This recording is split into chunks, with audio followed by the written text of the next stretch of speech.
बर्बाद गुलिस्ता करने को बस एक ही उल्लू काफी था, हर शाख पे उल्लू बैठा है, अंजाम गुलिस्ता क्या होगा।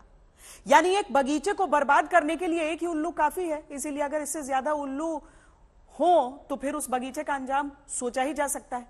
श्रीलंका पर यह शेर सटीक बैठता है, जहां राजपक्षे परिवार के 9 सदस्यों ने 70% बजट को जैसे चाहे वैसे उड़ाया। नतीजा, आज श्रीलंका के लोग रो रहे हैं, अपने ही नेताओं के खून के प्यासे हैं। पूरे श्रीलंका में कर्फ्यू लग चुका है। लेकिन सवाल यह है कि श्रीलंका को हुआ क्या, वो क्यों डूब गया। इसकी वजह चीन है, उसका कर्ज है जिसे उसने राजपक्षे के परिवार को दिया। राजपक्षे परिवार ने इसे अपना राजनीतिक रसूख बढ़ाने के लिए इस्तेमाल किया और पूरे देश को ही संकट में डाल दिया। श्रीलंका आज अगर खून के आंसू रो रहा है तो उसकी वजह चीन ही है। लगातार यहाँ पे टीयर गैस छोड़े जा रहे हैं। दरअसल प्रदर्शनकारियों को एक चौराहे पर घेरने की कोशिश है। देखिए उसके पीछे भी हजारों लोग हैं और ये लगातार आप देख पा रहे हैं जो गोले की यहाँ पर देखना कोई भी मुश्किल, आंखें जल रही होंगी सबकी।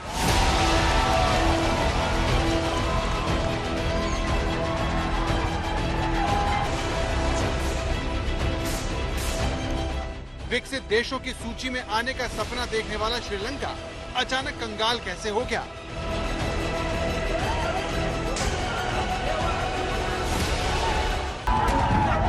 श्रीलंका ऐसा कभी न था। जिस तरह की अराजकता आज कोलंबो में है, जैसी बदहवासी माहौल में है, इस तरह का श्रीलंका दुनिया ने आज से पहले कभी नहीं देखा। तब भी नहीं जब 1964 में खाने पीने की चीज। सवाल यह है कि सोने की लंका को किसकी नजर लग गई कि लोग अपने ही प्रधानमंत्री के घर में आग लगा रहे हैं, जगह जगह पुलिस से भिड़ रहे हैं, सरकारी टीवी चैनल पर कब्जा कर रहे हैं। सवाल यह है कि श्रीलंका की इस हालत के लिए कौन दोषी है, किसने श्रीलंका को इस मोड़ पर लाकर खड़ा कर दिया जहां से कोई चमत्कार इस द्वीप को बचा सकता है। श्रीलंका में 3 महीने पहले सरकार के खिलाफ विद्रोह शुरू हुआ था। खाने पीने की चीजों से जूझते लोगों के विरोध को देखते हुए सबसे पहले महिंदा राजपक्षे अपने देश को जलता छोड़ भाग निकले। लेकिन इससे भी लोगों का गुस्सा शांत नहीं हुआ, क्योंकि हालात बद से बदतर हो गए। इसीलिए आखिरकार महिंदा राजपक्षे के बड़े भाई और श्रीलंका के राष्ट्रपति भी भाग निकले।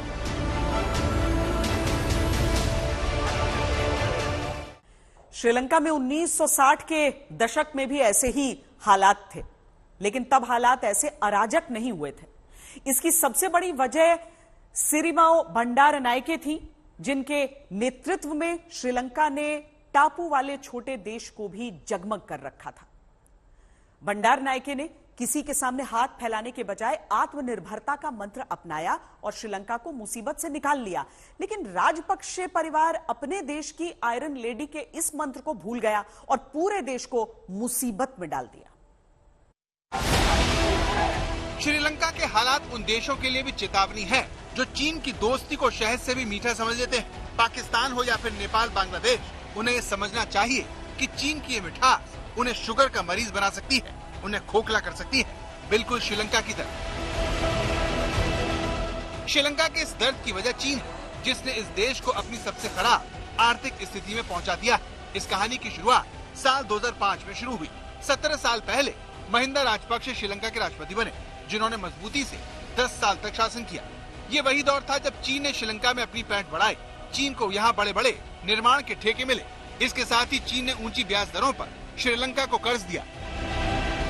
तो कोई भी पॉलिटिकल पार्टी हो, कोई भी गवर्नमेंट हो, उनका बेसिक मुद्दा होता है लोगों को सर्व करना, ना कि रूल करना, क्योंकि रूल करने में कई बार अथॉरिटेटिव स्टाइल हो जाता है।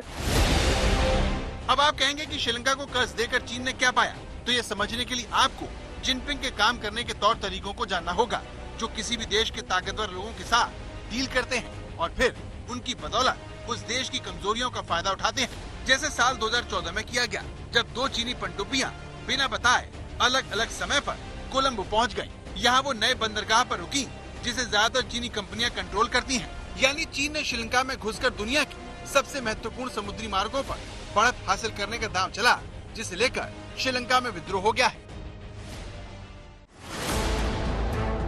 जिस राजपक्षे परिवार को श्रीलंका की जनता ढूंढ रही है, चीन उस सियासी परिवार की असली ताकत है, जिसकी कहानी तमिलों के नरसंहार के समय से शुरू हो जाती है। महिंदा राजपक्षे जब सत्ता में आए तो सिविल वॉर को कुचलने के लिए चीन ने उन्हें हथियार दिए।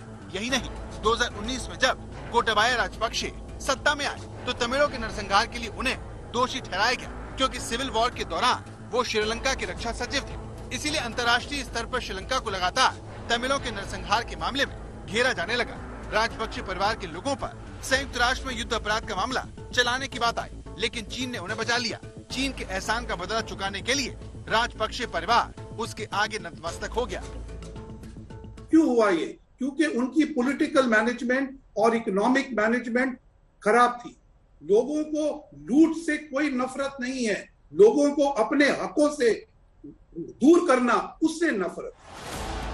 अब सवाल यह है कि श्रीलंका का अब क्या होगा? कौन उसे बचाएगा? IMF उसे कर्ज देगा या नहीं? चीन का रोल कैसा रहेगा? क्या वो दूर से बैठकर तमाशा देखता रहेगा या फिर श्रीलंका को कुछ राहत देगा? इस सवाल का जवाब मिलने में अभी कुछ वक्त लग सकता है।